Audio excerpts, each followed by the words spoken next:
Evangelho de João, capítulo 8. Comentário de Mário Persona e José Roberto Pizzinato. O texto original da Bíblia não tem divisão de capítulos e versículos. É um texto corrido e no grego que foi escrito o Novo Testamento, exceto Mateus que foi escrito em aramaico, que eu não sei como foi feito, mas pelo menos no grego, e aqui João foi escrito em grego, esse Evangelho de João, no grego só se usavam letras maiúsculas. Não tinha o caractere minúsculo, que nós usamos hoje. Inclusive a gente procura diferenciar Deus com maiúscula, com deuses com minúscula, mas não existia. Era assim, era na leitura que a pessoa ia enfatizar do que estava falando e pelo contexto que estava sendo dito. E também o fato de não ter capítulos e versículos, eu acredito que até ajudasse na leitura, se nós às vezes nos esquecêssemos dessas divisões de capítulos e versículos e lêssemos um pouco da forma corrida. Por exemplo, esse capítulo 8 de João, ele começa com um porém. Agora, esse porém tem que estar ligado a alguma outra coisa. Eu falo algo, porém, eu estou completando alguma coisa que eu disse antes. E o que foi dito antes? Aí tem que ir para o capítulo anterior, o capítulo 7, quando fala dos fariseus que estavam discutindo entre si, reclamando da multidão que não sabia a lei. No final do capítulo 7, Nicodemos defende, então, toma a frente para defender que era errado condenar uma pessoa sem que ela fosse ouvida primeiro. E no versículo 53 do capítulo 7 diz assim: e cada um foi para a sua casa. E o capítulo 8:1 diz: porém, Jesus foi para o Monte das Oliveiras. E eu creio que, ao escrever assim, o Espírito Santo quis mostrar o lugar que cada um ocupava. Enquanto os fariseus, aqueles que eram os expoentes da religião judaica, iam cada um para a sua casa, cada um para tratar dos seus próprios afazeres, a cuidar das suas coisas, o Senhor ia para o Monte das Oliveiras e certamente ele iria ali para orar ao Pai. Ele ia para ter comunhão com o Pai. Aquele que não tinha onde reclinar sua cabeça na terra, tinha um lugar, né? A gente poderia dizer assim, sim, ele tinha onde reclinar a cabeça, mas era no seio do Pai, não aqui na terra.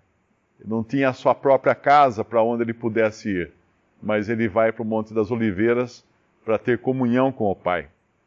E de manhã cedo, no versículo 2, ele volta para o templo e ensinava no templo. E agora nós vemos uma cena aqui que revela muito do que existe no coração do homem.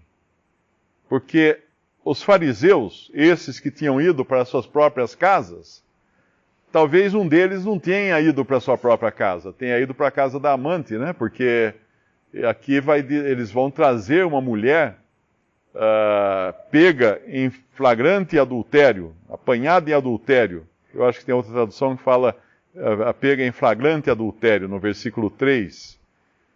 E uma mulher pega em flagrante adultério ou apanhada em adultério, ela não estava fazendo isso sozinha, ela estava fazendo com alguém. Mas como não tem aqui o homem, e a lei ordenava que o homem e a mulher fossem apedrejados, fossem mortos. Mas não tem o homem aqui. Por que não tem o homem? Porque ele podia ser um amigo dos fariseus ou um dos próprios fariseus. E eles não iam entregar um amigo deles. E eles trazem essa mulher, colocam ela no meio, no versículo 4, dizem a Jesus, mestre, essa mulher foi apanhada no próprio ato, adulterando. E ninguém viu o homem? Você poderia ser a pergunta. Ninguém viu o homem? E na lei nos mandou Moisés que as tais sejam apedrejadas. Tu, pois, que dizes? A lei dizia, lá em Levítico 20, dizia que o homem que adulterar com a mulher de outro, havendo adulterado com a mulher do seu próximo, certamente morrerá o adúltero e a adúltera.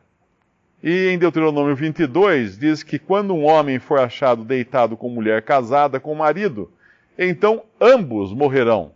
O homem que se deitou com a mulher e a mulher assim, assim tirarás o mal de Israel. Agora, eles trazem isso aqui para tentar o Senhor Jesus e claramente para prová-lo, porque eles querem colocá-lo numa sinuca, eles querem colocá-lo numa situação difícil para ele sair. Por que isso? Porque a lei judaica mandava apedrejar os que eram pegos em adultério. Porém, eles estavam debaixo da lei romana, que proibia os judeus de executarem a pena de morte. Por isso que no final eles vão ter que entregar o Senhor Jesus para os sacerdotes vão ter que entregá-lo às autoridades seculares, para que ele fosse morto, porque os sacerdotes não poderiam executá-lo, estariam errando se executassem, estariam indo contra a lei dos romanos. E aqui então, se o Senhor falasse que a mulher devia ser apedrejada, ele iria contra a lei dos romanos. Se ele falasse que ela não devia ser apedrejada, ele iria contra a lei de Deus, que ele próprio escreveu no Antigo Testamento. E é interessante que esse Jesus escritor, esse Jeová escritor, cujo dedo escreveu a lei no Antigo Testamento, era no Monte Horebe, se não me engano, né? Ele escreveu a lei no Antigo Testamento, aqui vai aparecer uma segunda obra dele escrita. A lei ficou gravada em tábuas de pedra. E essa outra vez em que o Senhor aparece escrevendo alguma coisa, é aqui nesse capítulo. Mas ele não está escrevendo agora em tábua de pedras, ele está escrevendo na areia, no chão, no pó do chão. Alguém uma vez perguntou até, porque aqui ele escrevia na terra, no versículo 8. Alguém uma vez me perguntou, mas ele não estava no templo? O templo não tinha um pavimento de pedras, não tinha um piso? Eu acredito que tivesse sim um piso, mas naquele tempo não tinha aspirador de pó. Certamente devia ter poeira no chão, ainda que ele não estivesse no lugar escrevendo na terra, propriamente na terra. Aqui fala na terra, não sei se a tradução seria terra, terra mesmo, ou chão, talvez fosse o mais correto. Mas, de qualquer maneira, seria possível escrever também no pó do piso. E quem já voltou de viagem numa casa que ficou fechada há muito tempo, sabe que dá para escrever no chão, porque a poeira vai juntando. Mas essa foi a segunda vez que ele escreve. A primeira vez ele escreveu na lei, nas tábuas da lei. Agora ele escreve no chão. A primeira vez ficou gravado em tábuas de pedra, agora não. Nós não sabemos o que ele escreveu, o vento levou o que ele escreveu, 2000 anos de vento apagaram a escrita, mas o que ele escreveu ali ninguém sabe. Tem uma passagem que pode nos dar uma pista apenas, porque aqui fala que ele escrevia com o dedo na terra, é em Jeremias 17. Jeremias 17, versículo 13.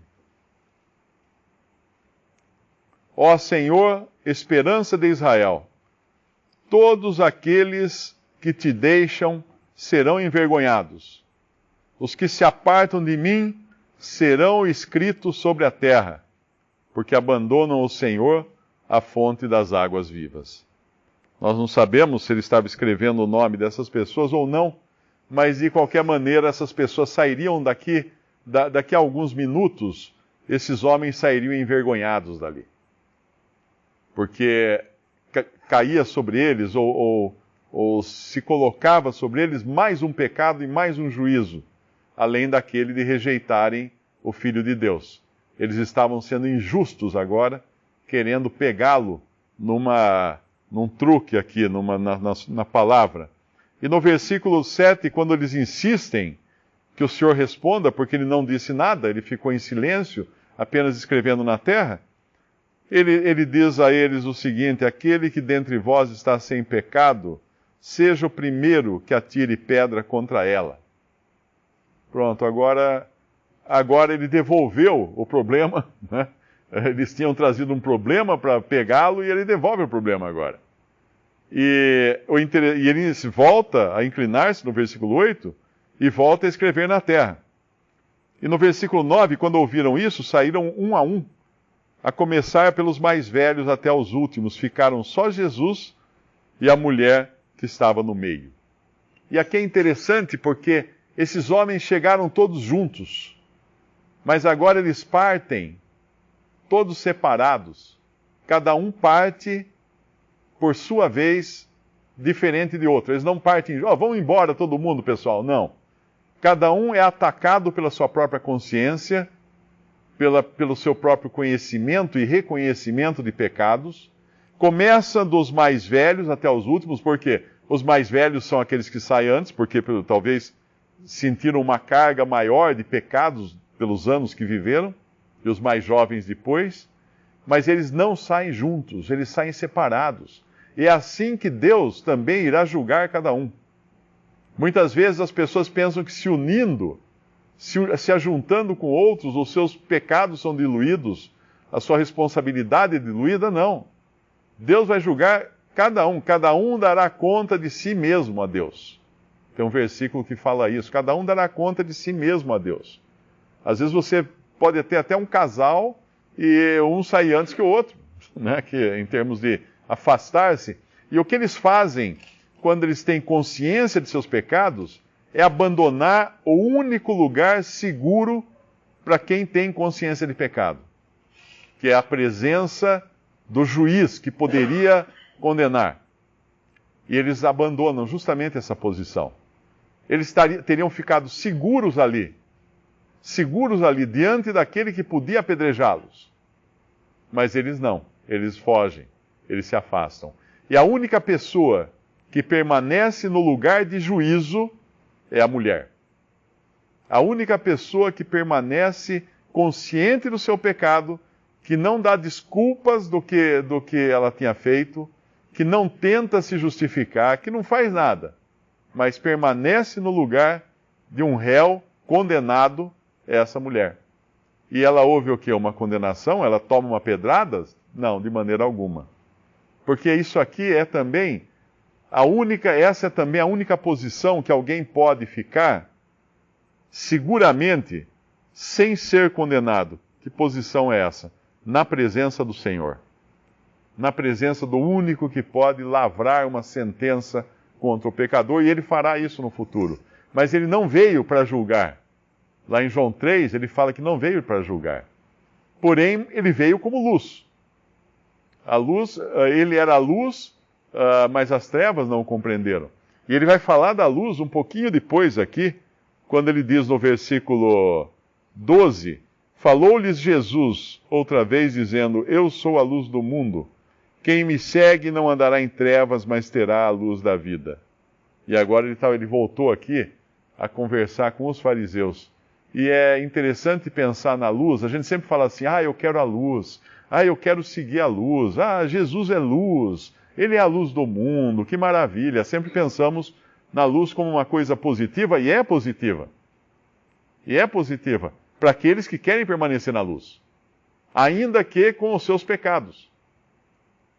Porque aqueles que odeiam a luz não querem ficar perto da luz.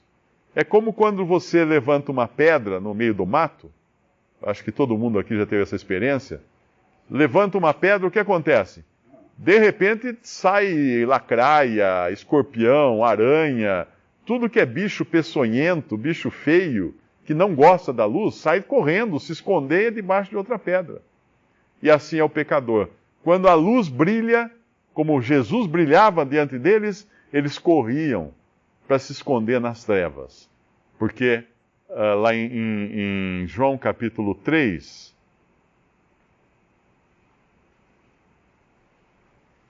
em João capítulo 3, versículo 19, diz assim, e a condenação é esta, que a luz veio ao mundo, e os homens amaram mais as trevas do que a luz, porque as suas obras eram más. Porque todo aquele que faz o mal aborrece a luz, e não vem para a luz, para que as suas obras não sejam reprovadas. Mas quem pratica a verdade vem para a luz, a fim de que as suas obras sejam manifestas, porque são feitas em Deus. E o interessante é que nessa passagem nós temos duas categorias de pessoas.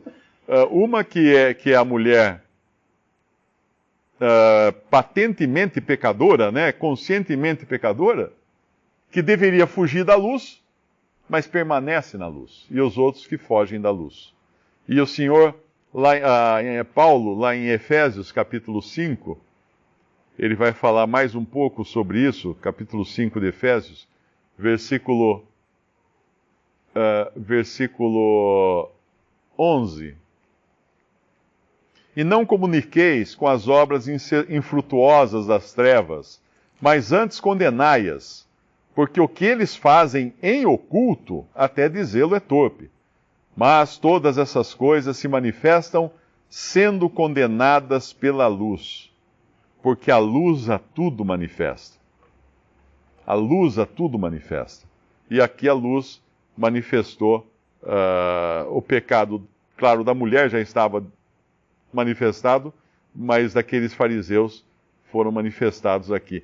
E lá em João, voltando em João 8 novamente, quando o Senhor Jesus se endireita no versículo 10, primeiro ele tinha se endireitado para falar para os judeus, para os fariseus que atirasse a primeira pedra quem estivesse sem pecado. Agora ele se endireita para falar com aquela que tinha pecado, mas não saiu da presença dele. Mulher, onde estão aqueles teus acusadores? Ninguém te condenou? E ela disse, ninguém, Senhor. E disse-lhe Jesus, nem eu também te condeno. Vai-te e não peques mais. Esses capítulos 7, 8 e 9, aparentemente eles andam juntos. Porque ele fala no capítulo 7, ele começou falando de uma das festas de Jeová, que é Levítico 23, que é a festa dos tabernáculos. Aqui, o irmão até mencionou na quarta-feira, que essa festa dos tabernáculos, ele não chama mais a festa de Jeová, ele chama, estava próxima a festa dos judeus. Eu li 7:2, capítulo 7, versículo 2. Estava próxima a festa dos judeus, que era tabernáculo, festa dos tabernáculos. Não chama de festa de Jeová. Tal, aparentemente, tal era o estado também do povo de Israel naquele momento. No versículo 37, então nós estamos vendo que ainda era o último dia dessa festa dos tabernáculos, que era o 8º dia. Isso a gente vê lá em Levítico 23, versículos 34, 36, 39 fala do 8º dia também. Esse homem, por assim dizer, o Senhor Jesus, ele estava ensinando. Então ele passou todo esse tempo ali ensinando. Ele foi questionado no início do capítulo 7, pelos seus irmãos, por que ele não se mostrava, né? Mas nós vemos a maneira como o Senhor vai, ensina, como os irmãos falaram, né? Daí cada um vai para sua casa e ele vai para o Monte das Oliveiras porque ele não tinha onde repousar sua cabeça. Eu estava pensando também em Isaías, capítulo 49. Só para lembrar, nós estudamos Isaías e nós vimos que do 49 ao 57 ele vai falar da rejeição por Israel do seu Messias, profeticamente também. Então, Isaías tem um cumprimento, às vezes ele tem um cumprimento imediato, assim, coisas de meses, anos, mas vai ter um cumprimento profético, um cumprimento no futuro. E então, o capítulo 49, ele vai falar isso, do 49 então ao 57 de Isaías, está falando dessa rejeição do Senhor. E no capítulo que nós estamos lendo lá em João, nós estamos vendo nitidamente a rejeição desse homem. Então no versículo 49:4 fala assim, mas eu disse, seria ideal ler o capítulo todo, né? Os irmãos meditem. se acharem interessante.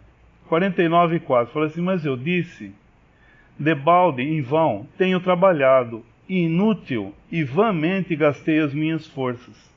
Todavia, o meu direito está perante o Senhor, o meu galardão perante o meu Deus. E agora, diz o Senhor, que me formou desde o ventre para seu servo, que eu lhe torne a trazer Jacó. Mas Israel não se deixou ajuntar. Contudo, aos olhos do Senhor serei glorificado, e o meu Deus será a minha força. Em vão tenho trabalhado. Esse homem estava trabalhando, o Senhor Jesus, estou falando reverentemente, né? Trabalhou todo esse tempo aqui, ele estava ensinando. Aí eu fico pensando, uma pessoa, que nem Paulo, né? Quando ele vai terminar, na segunda epístola, a última epístola de Paulo, ele fala, capítulo 1, versículo 15, fala assim: bem sabes isso, que os que estão na Ásia, todos se apartaram de mim. Não se apartaram do cristianismo propriamente, mas se apartaram dos ensinamentos do apóstolo. Eu fico pensando, uma pessoa que nesse momento não estava vendo os resultados do seu trabalho. Interessante isso, né? Às vezes Deus não permite que nós vejamos os resultados. Algumas vezes sim. E isso é um encorajamento também para nós. Ver um homem que sabia o que ele ia encontrar, né? O Senhor Jesus. Sabia o que ele ia encontrar. Mas ele estava ali ensinando. Toda a justiça tinha que ser cumprida. A graça, até uma dos motivos, né, que os escribas e os fariseus tivessem do que acusar. Uma das coisas que eles podiam acusar também, pensando em João, lá no capítulo 1, a graça e a verdade vieram pelo Senhor Jesus. Então também, se ele condenasse, num certo aspecto, não haveria graça, não seria graça. Mas eu estava pensando numa outra coisa também. Se Deus não desse, todos os que Deus dessem ao Senhor Jesus viriam a Ele. Tinha que partir de Deus. E eu estava pensando nessa pecadora, a maneira que Deus usou para trazê-la na presença do Senhor. Porque fala assim, no versículo 3, ali os escribas e fariseus trouxeram-lhe uma mulher apanhada em adultério. Olha, fico pensando, né? Porque cada um aqui tem a sua história, né? De como Deus trouxe. Eu fico pensando nessa mulher, como Deus usou para trazê-la na própria presença do Senhor Jesus. E para ela ouvir da boca do Senhor Jesus, isso que os irmãos mencionaram no versículo 11. E quando ele fala assim, nem eu também te condeno. Jamais uma adúltera pensaria, por assim dizer, né? Pensaria em se apresentar diante desse que é a luz, porque, puxa vida, como é que ele... Se não for em graça, por graça, como é que ele vai poder não condenar-me?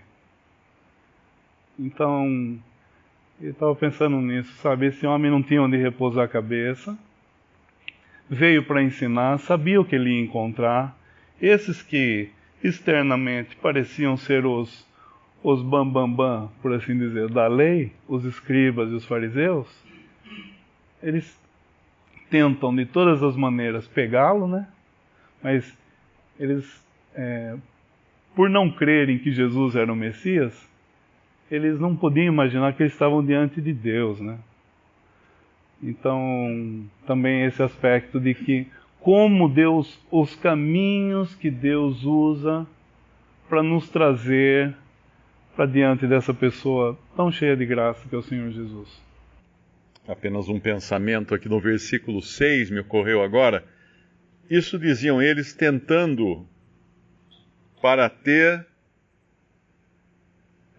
que tivessem de que o acusar.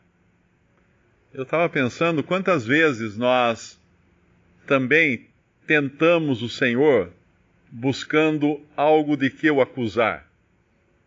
Quando alguma coisa não vai bem conosco, nós falamos, por que, Senhor? Por que isso? Por que aconteceu isso comigo? Nós estamos perguntando para saber direito, para ele explicar direitinho, e aí nós podemos julgar se ele agiu corretamente ou não, na nossa vã maneira de pensar. E na realidade a nossa pergunta jamais devia ser por quê? Buscar a razão de o Senhor permitir algo na nossa vida, mas devia ser para quê? O objetivo que o Senhor permitiu algo na nossa vida. E eu estava pensando lá em Romanos, capítulo 5, porque essa mulher, ela foi trazida ali na presença do Senhor, ela talvez achou que ali seria quando ela acabaria morta. Ela não sairia dali a não ser morta. Mas quando nós vamos no capítulo 5, agora falando para os salvos em Cristo, nós encontramos essa passagem aqui no versículo 3. E não somente isto, mas também nos gloriamos nas tribulações, sabendo que a tribulação produz a paciência, e a paciência a experiência, e a experiência a esperança, e a esperança não traz confusão, porquanto o amor de Deus está derramado em nosso coração pelo Espírito Santo que nos foi dado. A mulher foi levada ali por uma circunstância sobre a qual ela não tinha poder algum, e ela podia até esperar um destino, um desfecho péssimo para ela. E, no entanto, foi o contrário.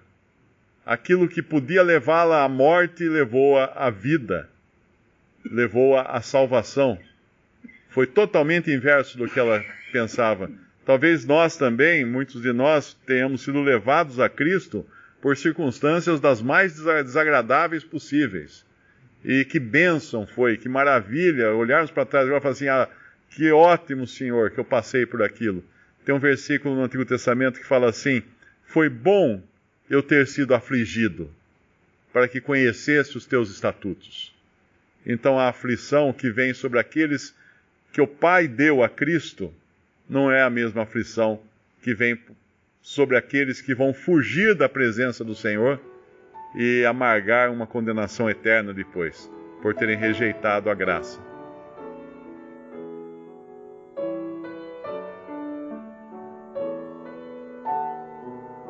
Visite Respondi.com.br. Visite também 3minutos.net.